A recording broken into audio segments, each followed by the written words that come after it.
Hello guys, welcome back to the channel again. आज होली है और ये मैं सुबह सुबह वीडियो बना रहा हूँ और आप सब ये डेफिनेटली देख सकते हो कि मेरा चेहरा अभी बिल्कुल साफ सुथरा बैठा हुआ हूँ मैं। बट अभी थोड़ी देर में होली खेलने जाएंगे, शायद से आने वाले कुछ वीडियोस में मेरा चेहरा बिल्कुल रंग बिरंगा दिखेगा आप सबको।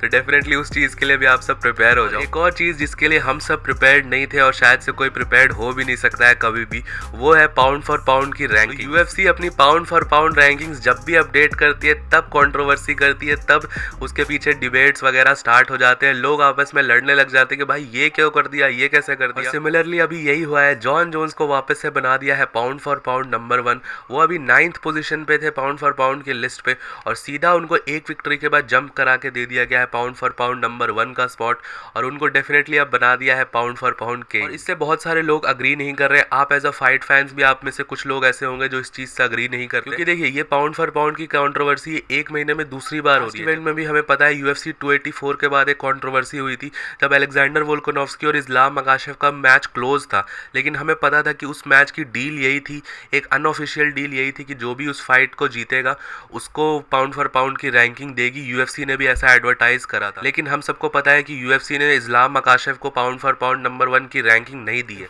और यूएफसी ने ये फैसला लिया था कि जो पाउंड फॉर पाउंड नंबर 1 की रैंकिंग 1 रहेगी वो अलेक्जेंडर वोल्कानोव्स्की के पास ही रहेगी, क्योंकि उन्होंने बहुत ही ज्यादा तगड़ी टक्कर दे दी इस्लाम मकाशेव को। और अभी के टाइम पे अगर तुम देखोगे तो पाउंड फॉर पाउंड की जो रैंकिंग है उसमें नंबर 1 पे जॉन जोन्स है, सेकंड पे अलेक्जेंडर वोल्कानोव्स्की आ गया है और थर्ड पे इस्लाम मकाशेव। आप सबको देख सकते हो सबके एक एक पॉइंट नीचे गया है, क्योंकि जॉन जोन्स को सीधा 9th से लेके नंबर 1 पे पहुंचा दिया। भाइयों मैं यहाँ पे कुछ भी जज नहीं करूंगा कि यूएफसी ने ऐसा क्यों करा, ऐसा नहीं करना चाहिए था, इसको नंबर 1 बनाना चाहिए था, उसको नंबर 1 बनाना चाहिए था। क्योंकि देखो मेरे हिसाब से personally pound for pound ranking उतनी मैटर नहीं करती, क्योंकि आप दो फाइटर्स को तुरंत कंपेयर नहीं कर सकते हो जो अलग अलग वेट डिविजन्स में। आप देख सकते हो अलेक्जेंडर वोल्कानोव्स्की इस्लाम मकाशेव का कोई कंपेरिजन ही नहीं बनता Jon Jones. Pound for pound की रैंकिंग कैसे डिटरमाइन करी जाती है उसके ऊपर मैंने एक बहुत ही डिटेल में वीडियो बनाया था लास्ट मंथ ही, तो तुम उसको भी चेकआउट कर देना, उसका लिंक मैं कमेंट्स में पिन कर दूं। लेकिन तुम्हें एक समरी में बता दूं तो वो बेसिकली यही होता है कि कुछ मीडिया के लोग जो वहां पे प्रेजेंट होते हैं प्रेस कॉन्फ्रेंस वगैरह में और यूएफसी की मैनेजमेंट जो प्रेजेंट होती है, वो सब आपस में मिलकर एक यूनानिमस वोटिंग करते हैं और उस वोटिंग के आधार पर ये डिसाइड करा जाता है कि कौन सा फाइटर पाउंड फॉर पाउंड की कौन सी स्पॉट को ले। ऐसा कुछ वोटिंग होता है या नहीं होता है, या यूएफसी अपने खुद से ये डिसीजन लेती है, या डेना वाइट अपने खुद से डिसीजन लेती है, हमें ये बिल्कुल भी नहीं पता, क्योंकि यूएफसी एक प्राइवेट कंपनी है। वो अपने अंदर में क्या करती है या अपनी रैंकिंग्स को खुद से कैसे मैनेज करती है वो यूएफसी बाहर रिवील नहीं करती। उन्होंने बस यही बोला है कि ये वोटिंग का एक सिस्टम चलता है और उसी हिसाब से वो वोट करके रैंकिंग्स में। और अगर आप सबको मेरा ओपिनियन जानना है इस मैटर के ऊपर तो देखिए डेफिनेटली यहाँ पर दो मेन रीजन है जिसके कारण यूएफसी ने उनको वापस से पाउंड फॉर पाउंड नंबर 1 बना दिया। पहला रीजन ये है कि Jon Jones already pound for pound number 1 थे। अगर आपको याद हो कि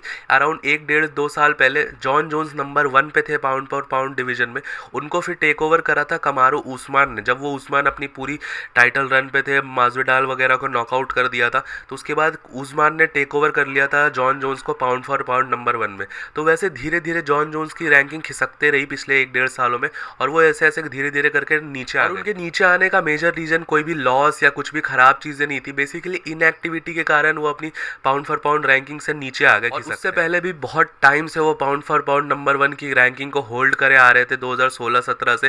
तो डेफिनेटली यहाँ पर ये चीजें देखी गई यूएफसी की तरफ से और जिन्होंने भी वोट करके ये डिसाइड करा कि ऑब्वियसली पहले से अगर देखा जाए तो जॉन जोन्स के पास ही नंबर 1 रैंकिंग थी, तो ऑब्वियसली जब उसने अब कम बैक कर लिया तो उसको नंबर 1 रैंकिंग उसकी वापस दे दी। दूसरा रीजन जो कि भी इसके अंदर एक बहुत ही बड़ा फैक्टर प्ले इन कर सकता है वो है प्योर डोमिनेशन जो जॉन जोन्स ने रिंग के अंदर दिखाया, केज के अंदर दिखाया।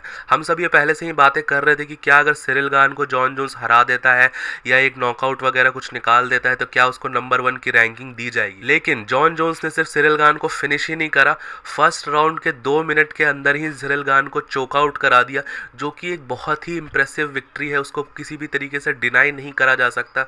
और उसी के लिए शायद से यूएफसी ने रिवॉर्ड करा है जॉन जोन्स को पाउंड फॉर पाउंड नंबर 1 की रैंक। क्योंकि देखिए सिरिल गान टॉप का हैवीवेट था, अभी सबसे ज्यादा नाम चल रहा था उसका हैवीवेट के डिवीजन में। तो 3 साल बाद आके एक टॉप के हैवीवेट कंटेंडर को 2 मिनट के अंदर चोकआउट कर देना अपने आप में ही एक बहुत इंप्रेसिव चीज हो जाती है, जिसके लिए पाउंड फॉर पाउंड की रैंकिंग डिजर्व करती करते हैं जॉन जोन्स। मेरा ओपिनियन डेफिनेटली यहाँ पर जॉन जोन्स डिजर्व करते हैं, लेकिन अगर उनको 1 के जगह पे 2 या 3 भी मिलता तो डेफिनेटली मेरे को इससे कोई प्रॉब्लम नहीं होने वाली। आप सब भी अपना ओपिनियन नीचे कमेंट सेक्शन में मुझे ज़रूर से बताना, क्या जॉन जोन्स ये पाउंड फॉर पाउंड नंबर 1 की रैंकिंग डिजर्व करते हैं या नहीं करते हैं। तो जो भी तुम्हारा ओपिनियन है वो मेरे साथ ज़रूर से शेयर करना। ये वाली वीडियो तुम्हें पसंद आई हो तो इसको लाइक भी ज़रूर से कर देना, चैनल को भी सब्सक्राइब कर देना और ऐसी वीडियोज़ के लिए वेरी हैप्पी होली आप सबको। मिलता हूँ आपको नेक्स्ट वीडियो में एक रंगीन चेहरे के साथ। Bye bye.